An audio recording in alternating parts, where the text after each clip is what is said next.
is no replacement for real training. While we attempt, let me do that again. Listening to podcast is no replacement for real training. While we attempt to provide accurate commentary, we hold no responsibility on how you use the information we provide. Get medical training.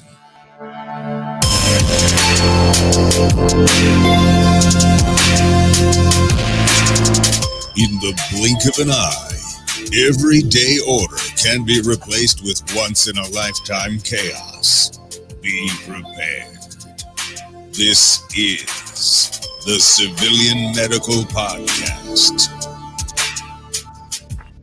Welcome to the Civilian Medical Podcast. This is our coronavirus update 2. My name is Sean. I'm here with my good buddy, Skinny Medic Dietrich. How are you doing today? Good. How are you, sir? I'm doing wonderful. Feeling better every single day, which is kind of good because I was like, cool, I trained all these years and now I'm just going to die like phase 1. Glad you didn't die off. I mean, I could probably get you replaced, but it might be a hassle to get you replaced. I know. I always like to think, I know people like to think they're irreplaceable, but I could probably be like replaced by this jar of pickle juice that I've got right here. So yeah, I don't know how to do podcasts. I just know how to talk into a microphone, so that's where I'd be in trouble. Perfect. We're coming at you today live from the quarantine zone, guys, and we've got a special guest. Dietrich, you set this all up. I want you to introduce our guest because I talk to him all the time. Like I'm just bored with him. Oh yeah, so we've got Kurt from Blue Alpha Gear. They're out in Atlanta, Georgia, which is currently on lockdown, I think. Georgia is seeing a lot of coronavirus right now. So their Blue Alpha Gear is probably famous in the Second Amendment community for their belts. I think everybody that is anybody wears one of their belts. I'll show you my. I don't want to show you my crotch either. So we'll just use our imagination. No, yes. I'll show you mine. It's fine. Yeah. Ooh. Yeah, nice. Mine's just black. Mine's simple. I don't know, but I use your rigger system, your rigger belts on my specialty team. So I wear yours EDC. So you guys are huge in the Second Amendment community, the gun community, and so you guys have started a new project because we know that PPE is on shortage right now. Mm-hmm. The proper PE for this is wearing N95 masks, goggles, gowns, things like that. But unfortunately, those are really hard to find. And if your system or your hospital does have them, you're probably running low on stock. So the CDC has come out and said, well, if you don't have N95 masks, the best thing now to do is a shield to kind of shield your face down. And so you guys are stepping up and helping produce shields to kind of be that next best thing besides not having anything. So right.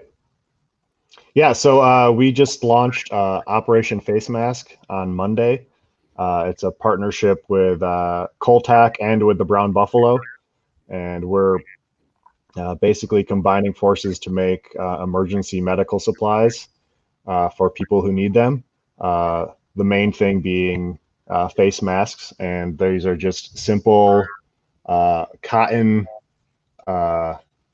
reusable face masks. They are designed to be kind of, they're a last resort option for when actual PPE is not available. And their effectiveness is somewhere between better than nothing and an N95. We don't know where it lies in that range, but we have a huge demand for them.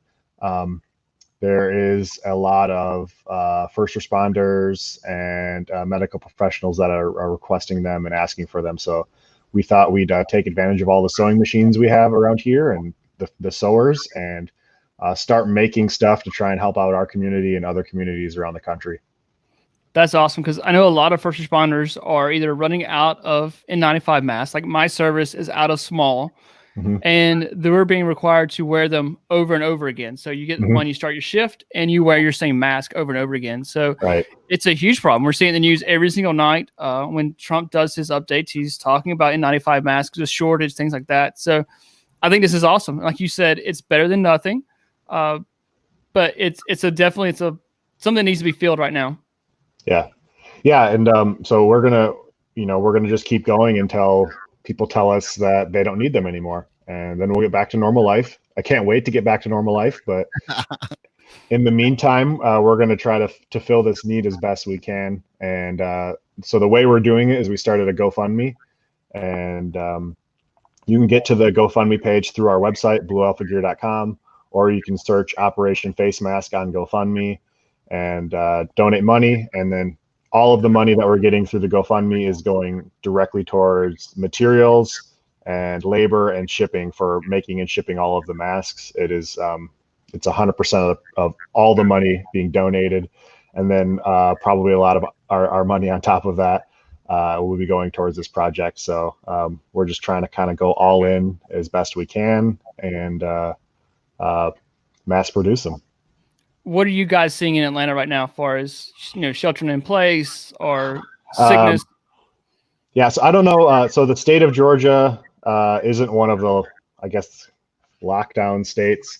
I don't know what the city of Atlanta is doing right now. We're actually located down in Noonan, which is a suburb that's about 45 minutes southwest of Noonan, or southwest of Atlanta. And we're seeing a lot of the same stuff. The streets are kind of empty, and we know that the hospitals are kind of full. Yes. So there's demand locally. Our local politicians got involved on the very first day that we announced this, and we're teaming up with them to make sure that all of the first responders in Coweta County, which is our county, and the Noonan PD, they're going to be getting these because they have a really big need for them. And then we're also going to be shipping all over the country as well. So. Awesome. I'm excited. That's why I'm like, all right, we got to get them on. Like I shared on my Facebook page the first day. Sean's donated and I donated. And then so we're trying to get, some from my system too. We talked about that too. So, looking at donating some more money. So hopefully we can bring awareness to y'all's project and get it going. I'm excited for you guys. Yeah. Go ahead, Sean. I'm excited too. I've been watching it pretty much daily. I've got it up in a tab and I just check on it every now and then. It's doing good so far. Yeah. We've had a good amount of support. We'll need more money, whether it comes from donations or comes from our business. We'll probably be running out in the next week or two at the rate that it's coming in, even though we are doing really well with it. Yeah. We're going kind of, as fast as we can on this. So we're not going to let money slow this down at all. If you can, I'll give a quick tour of the masks as we are making them today. They are evolving a little bit as we go, and we're going to try to make the best masks that we can make. And we're learning as we go, and that may change a little bit. But this is very different from the mask that we saw Monday night. Yeah, it probably is. Well, the one you saw Monday night was like literally like the first one we ever made. Yeah. So these just 2 layers of cotton. We kind of went to Joann's Fabrics and cleaned out all the cotton. There's different inside and an outside in different colors so that the user can know which side is inside and which side is outside. This is just 1/8" elastic that just goes around your ears. There is a pocket on the inside that the user can add additional filter media, whatever they decide would be appropriate. They're reusable, and as long as the users are able to resanitize them, they can re-sterilize them. They'll be able to keep reusing them, which is actually pretty great because it means that a little will go a lot further because of that. And then just today we added a wire into the top. So now there is a wire that can provide a better nose seal. So that is what it's currently like as of right now. So, but we're going to try and make hundreds per day is our goal. And if anyone is in need of these and they are a first responder or a medical professional, there's an email on the bottom of the GoFundMe page. It's masks@bluealphagear.com, and a representative from that organization can email us and let us know what their specific needs are, and we will do our best to accommodate those needs. That's awesome. Any plans to shave your beard? If it gets bad enough, maybe I'll do that. But my wife will be very angry if I have to shave my beard. That'll be the thing that makes her the most mad about this whole situation. I can imagine. Yeah. I was reading, and like I said, I don't have any scientific data to back this up, but they were talking about how you could take the mask, spray it down with Lysol, and put it in a Ziploc bag and leave it overnight, and that's supposed to kill all the stuff on it. I don't really know if that's true. Again, if you don't have a way to sterilize, I would imagine that's better than just leaving it on the counter overnight. So yeah, I don't know. It's just like I'm like, well, Lysol says it kills the virus, so yeah. If you spray it, put it in a Ziploc bag, I would think that work. So we'll see. It'll probably smell better the next day, or be completely overwhelming and make you pass out. One of those things. True. Yeah. Then you don't have to go to work. So like, I passed out. We're good. Win-win. I was thinking, Kurt, when you mentioned that pocket, I was like, that's actually pretty cool. What kind of filtration is kind of nice and simple. So then I had to look up the N95 mask to see like what they filtered out, and that's penetrating particle size is 0.1 to 0.3 microns. And then I was like, what filters out like scents and odors and things? And then I was like, oh, sanitary napkins, those actually, they do filter out odors and things. So then I was like, well, what is the size of odors? And they intersect in some areas at that same size of microns. So maybe like maxi pads in those might be a thing. I don't know. Maybe there's chemicals in there that you don't want to be breathing in. I don't know.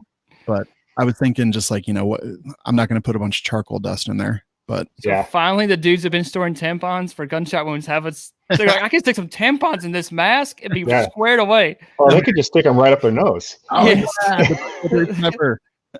This is it. Dude, I'm going to do that. I'm going to do that for a joke right after the show. Oh, gosh. Wait, I don't know where to get tampons because I don't keep them for medical gear. But even like you were talking about, like I think about some of the dead bodies I've smelled and they smell awful. Like that mask with a pocket might be the trick for a dead body. Cover it in Vicks. Yeah, good luck with that. This is going to come in multicam? It's going to come in probably purple, blue, green, gray, whatever we picked up at Joann's. So you'll have to ask Joann's Fabrics. We thought about doing some fun ones, but we were like, let's play it safe and go with the basic colors. There's some Karens that they just went to like King Soopers and they couldn't get any toilet paper and they were just so mad. They're like, whatever, I'm just going to sew during quarantine anyway. And then they go to Joann's and there's no cotton. It's all Blue Alpha Gear's fault. I would like to speak to the manager, please. Yes. It's awesome, Kurt. It really is. Like, I love that you guys are always getting involved and kind of stepping outside belts and stuff like that to do good for the community. Like previously you guys have been heavily involved in like NRA and kind of like all that craziness that came out with them, and now you guys are stepping up and looking out for first responders. And I know Skinny Medic, this is very near and dear. Like he's a practicing medic, so this is a huge thing, and I hope that people go out and donate. Like, it's doing okay, guys, but it needs to do way better. Like it needs to do way better. I know times are tough. Like $2, $5. Like if you can afford $2, if you can afford $1, like that makes a huge difference if enough people do it. Yeah, that's what I was thinking. Like even if you could donate $5, that's what we talked about on the GoFundMe page. You said that probably is close to making one mask. Right. So $5 would be nice. So think of it this way: $5 probably will get a mask, or maybe more than one mask, based on some rough calculations on costs. But it's reusable, so it could be one mask for one person for many days. That could be, make a big difference. So yeah, and if people are out there can think of like normal household products that might have a similar filtration value to an N95, even Kleenex or toilet paper is specialist toilet paper is right now. It would probably, I don't know, I'm not going to make any claims to it, but any of that is, again, better than nothing. It'll definitely block some big chunks of snot and spit or whatever might be flying through the air. Some of the actual infected patients, if the infected patients are wearing these, it would do a lot to prevent their coughing from spreading particles throughout the air. So it's not PPE. It is not an N95. But I believe that they will be useful. And like you said, my first question was like, but then I looked at and you guys even provided in the fundraiser, like the CDC's recommendations. They're like this, and then the surgical masks. And then when there's nothing else, like handkerchiefs and other things are acceptable. So like this is from the CDC. It's got a lot behind it too. So yeah, I'm super impressed. What's the response been like? Just people talking and stuff, Kurt?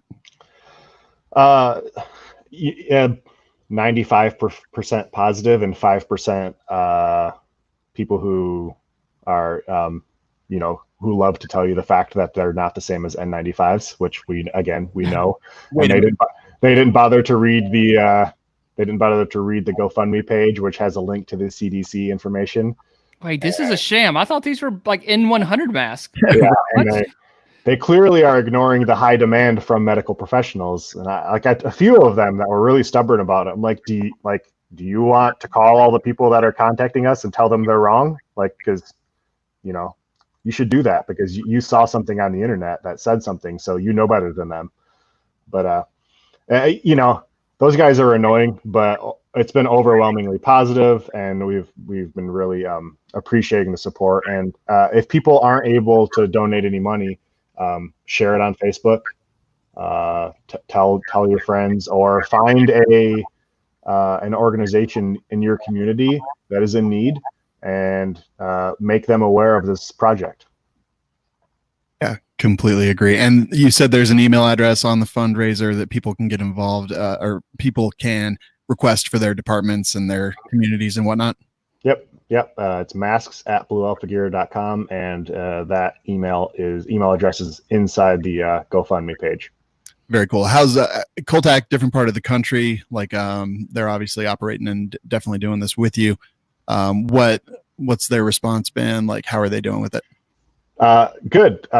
So Dustin from Coltac and Jesse and I from Blue Alpha Gear, we go back a long time, and we're sewing industry buddies. He's like one of our best friends.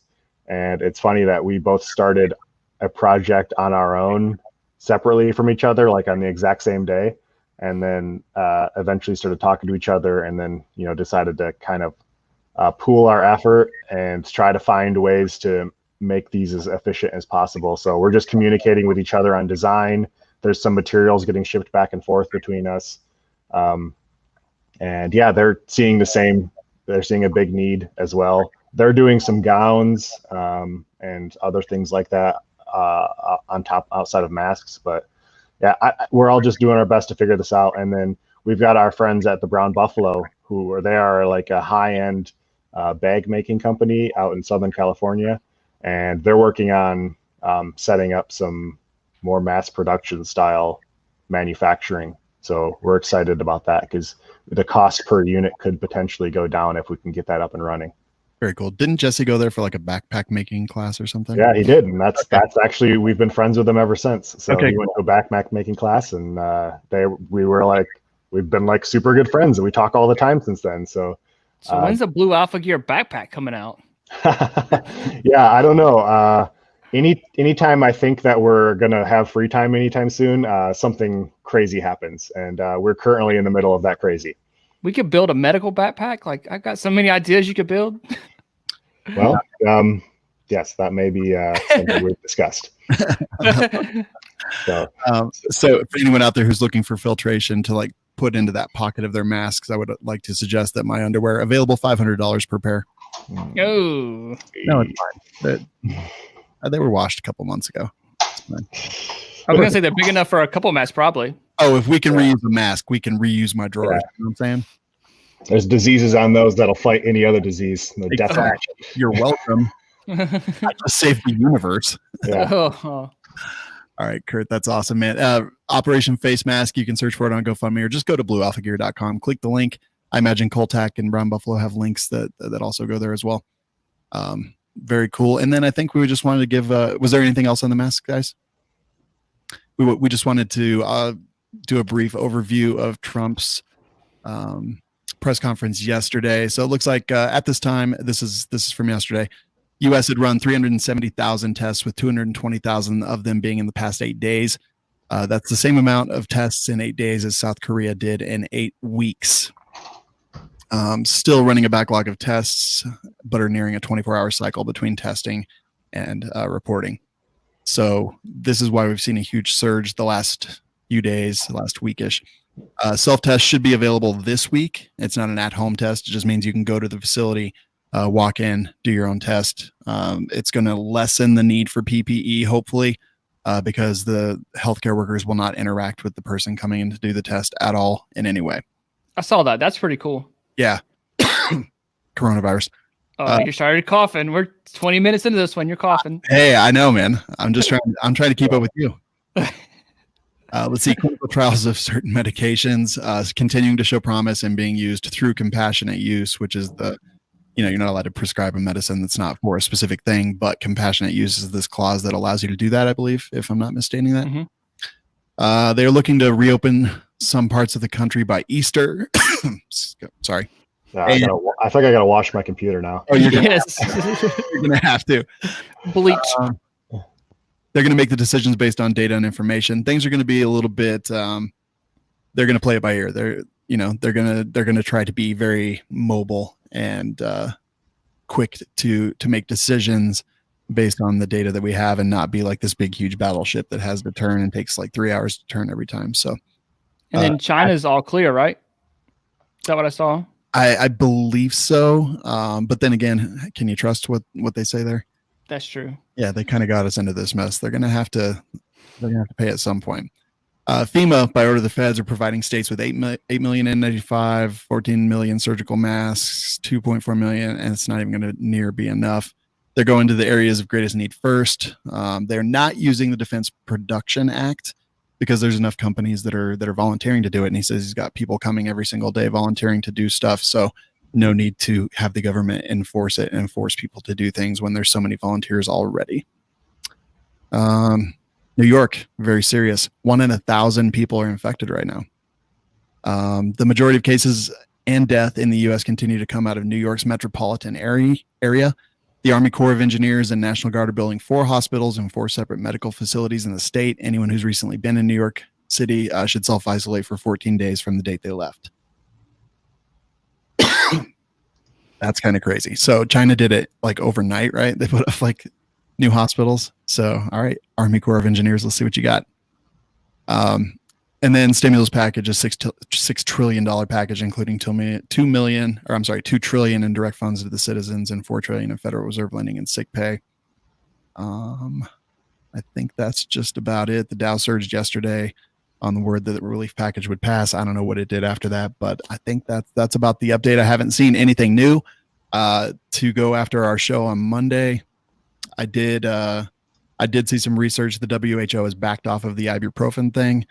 They say that there's no real concrete data on that, so take that for what it's worth.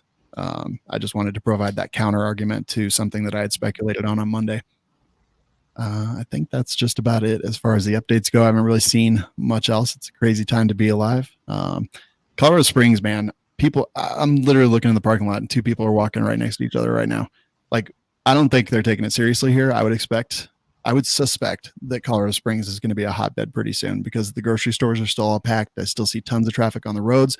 Where I'm seeing my friends and stuff, they're like posting pictures of busy metropolitan areas and there's like no traffic whatsoever.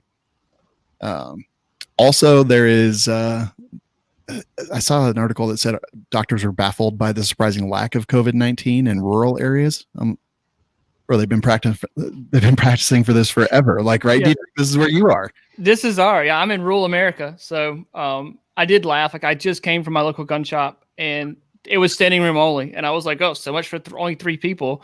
But yeah, rural America, I think is kind of like, we're fine. Like, we have food, water, we have everything on our property that we really need. So we don't have to leave if we don't want to. But I think those major cities, you're still going to see it, like Atlanta, New York. I think Washington's starting to come out of it. It's like Seattle's starting to, but because they were kind of the first ones to get it in the United States. So they're starting to come on the other end of it. But I think you're going to see it some more. The Surgeon General, saw this week was going to be the week we're going to see it the most, I think, like, as more tests come available, things like that. So it'll be interesting to see what happens over the weekend. Yeah, absolutely. So, just to wrap up one more time, Operation Face Mask all over the place. Go donate, guys. Like, if you see that number growing, great. it's starting to move, but it's not enough. Like, we have to get involved. So search for that. Go to Blue Alpha Gear, go to Coltac, go to the Brown Buffalo. All great companies trying to do good things during a time when a lot of people are just in it for themselves. And I think that's important to remember, and not only remember it today when you go donate to this, but remember it tomorrow and remember it a month from now. That's about all I've got. Skinny Medic, I'll let you wrap this up, man. Yeah, no, I appreciate Kurt coming on, taking time out of your day to come out and talk to us for a few minutes. So hopefully this helps the 3 people who watch our stuff, including my wife. Hopefully she'll come. Hi. Yeah, hopefully Candace will donate. And 2 more people that watch our show will donate. Oh, thank you. I love it, guys. We'll talk to you next when we broadcast from the quarantine zone.